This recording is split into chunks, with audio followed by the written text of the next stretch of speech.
वह दिन मत दिखाना कान्हा कि हमें खुद पर गुरूर हो जाए। रखना अपने दिल में इस तरह कि जीवन सफल हो जाए। जो कृष्ण का दास हो जाता है वह अपने आराध्य से ऐसे दिन ना दिखाने की कामना करता है जिससे उसमें कभी गुरूर आ जाए। वह तो अपने कृष्ण का सेवक बनकर ही जीवन सफल बनाना चाहता है।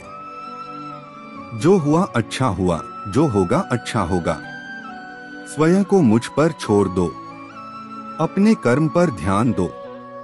कर्म ऐसा जो स्वार्थ रहित पाप रहित हो। कृष्ण अपने भक्तों को कर्म का मार्ग दिखाना चाहते हैं। वह कहते हैं अपने कर्म समाज के प्रति और मानव कल्याण के प्रति केंद्रित करते हुए करो।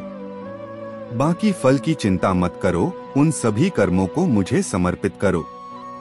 इस मार्ग को अपनाकर तुम मुझे प्राप्त कर सकते हो, मेरे प्रेम का भागीदार बन सकते हो। ज्यादा हंसने और बोलने वाला व्यक्ति अगर चुप हो जाए तो मान लेना वह भीतर से टूट चुका है। जो व्यक्ति सदैव हंसता खेलता मुस्कुराता रहता हो, अगर वह अपने स्वभाव से भिन्न हो जाए अर्थात चुप गुमसुम उदास रहने लगे, तो समझना उसके हृदय में एक पीड़ा है। उस पीड़ा ने उसे कमजोर बना दिया है। जिस व्यक्ति के पास संतुष्टि नहीं है उसे कितना भी मिल जाए वह असंतुष्ट ही रहेगा। जिस व्यक्ति के पास संपूर्ण धन दौलत ऐश्वर्य वैभव सब है मगर संतुष्टि नहीं है, उस धन दौलत का कोई अर्थ नहीं। वह सदैव असंतुष्ट की स्थिति में ही रहता है। जिसके पास संतुष्टि है वह थोड़े में भी संतुष्ट रहता है। जिंदगी में सदैव अवसरों का आनंद लेना चाहिए, लेकिन किसी के भरोसे को तोड़कर नहीं। जिंदगी में भरोसा एक ऐसी चीज है जिसे प्राप्त करना वर्षों की मेहनत के समान है। फिर भी यह प्राप्त हो या नहीं यह भाग्य पर निर्भर करता है, किंतु भरोसे को तोड़कर पुनः प्राप्त करना यह संभव नहीं है। इसलिए जिंदगी में अवसरों का आनंद सदैव ले, लेकिन भरोसे को कभी टूटने ना दें। कभी भी स्वयं पर घमंड मत करना। पत्थर भी भारी होकर पानी में अपना वजूद खो देता है। जो व्यक्ति अपने अहंकार से भारी हो जाता है, जिसमें अभिमान भर जाता है, वह उस पत्थर की भांति होता है जो भारी होने के बावजूद भी नदी की धारा में डूबकर अपना अस्तित्व खो देता है। अगर ईश्वर तुम्हें ज्यादा प्रतीक्षा करवा रहे हैं, हो सकता है जितना तुमने मांगा उससे ज्यादा देने वाला हो। अगर किसी लक्ष्य खुशी या सफलता की प्राप्ति में लंबा समय लग रहा है, प्रतीक्षा की अवधि अधिक है, तो हो सकता है आपकी अपेक्षा से ज्यादा आपको मिलने वाला है। अपने कर्म पर अडिग रहिए और विश्वास रखिए उस ईश्वर पर जो आपके कर्म की परीक्षा ले रहा है।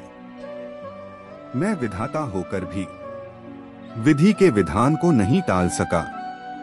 मेरी चाह राधा थी और चाहती मुझको मीरा थी, पर मैं हो रुक्मणी का गया। जो विधाता के लेख में होता है उसी का फल हमें मिलता है। विधि के विधान को स्वयं ईश्वर भी नहीं टाल सकते।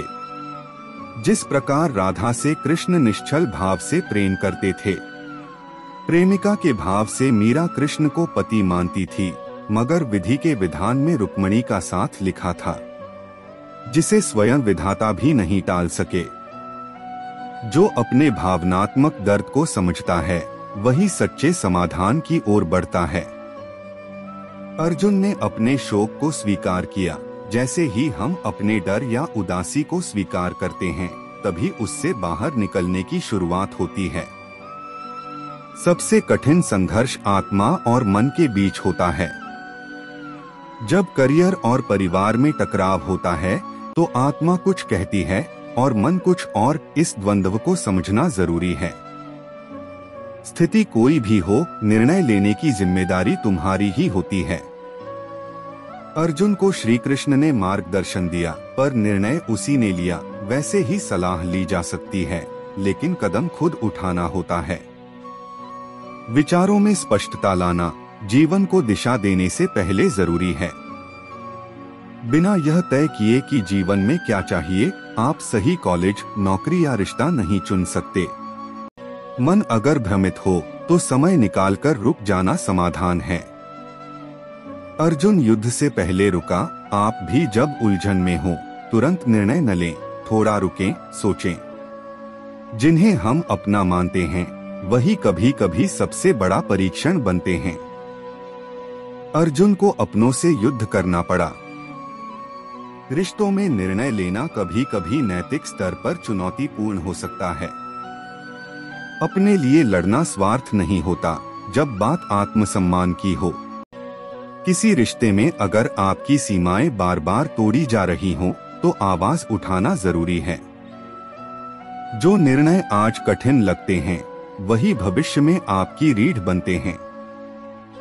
युद्ध का निर्णय आज पीड़ा देता है, पर वही अर्जुन को महान बनाता है। असली शक्ति बाहरी नहीं, आंतरिक होती है। अर्जुन के पास धनुष था, पर आत्मबल नहीं, उसी से युद्ध नहीं हुआ। आत्मबल के बिना बाहरी संसाधन व्यर्थ हैं। मौन भी एक उत्तर होता है जब शब्द असमर्थ हों। अर्जुन के मौन ने श्री कृष्ण को बोलने को प्रेरित किया। कभी कभी चुप रहना ही सबसे मजबूत जवाब होता है। शांति पाने के लिए पहले मन के तूफान को समझना पड़ता है। बिना भावनाओं को स्वीकारे कोई ध्यान में बैठ नहीं सकता, पहले उन्हें समझो। कभी कभी सबसे बड़ा युद्ध अपने ही विचारों से होता है। क्या ये सही है? क्या मुझे करना चाहिए? ऐसे सवालों का सामना करना ही साहस है। महान कार्य के पहले भ्रम होना उसके महत्व का संकेत है। आप जो काम कर रहे हैं, अगर वह डराता है तो समझो वह जीवन बदलने वाला है। अपने मन को समझना आत्मज्ञान की पहली सीढ़ी है। अर्जुन जब अपने मन की बात श्री कृष्ण से कहता है, वह आत्मज्ञान का आरंभ होता है। जिस क्षण तुम मार्गदर्शन मांगते हो, ब्रह्मज्ञान शुरू होता है।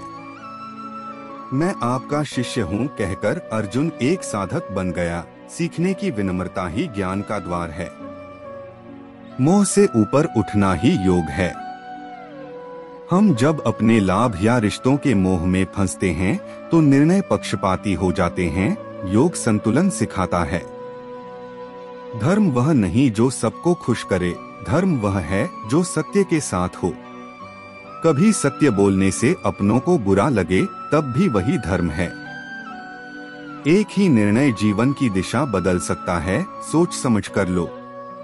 अर्जुन का मैं युद्ध नहीं करूंगा कहना संपूर्ण गीता का कारण बना। हर निर्णय महत्वपूर्ण है। दुनिया की सबसे बड़ी लड़ाई मैं और मेरा से निकलने की है। मेरे गुरु, मेरे भाई कहकर अर्जुन पीछे हटता है। जब मैं मिटता है तब ही विराट दृष्टि आती है। भगवान श्री कृष्ण के ये उपदेश हमें जीवन के हर क्षेत्र में सुधार लाने के लिए प्रेरित करते हैं। भगवान ने गीता में हमें यह सिखाया कि जीवन में सफलता और संतुलन केवल हमारे कर्म, मानसिक शांति और आत्मा की जागरूकता पर निर्भर करते हैं। हमेशा याद रखें, कर्म ही पूजा है और जो हमारे साथ होता है वही सही होता है। अगर आपको आज का वीडियो पसंद आया हो तो कृपया इसे लाइक और शेयर करें और हमारे चैनल को सब्सक्राइब करना न भूलें ताकि आप हमारे अगले वीडियो से भी जुड़ सकें। आपका जीवन खुशहाल और शांतिपूर्ण हो।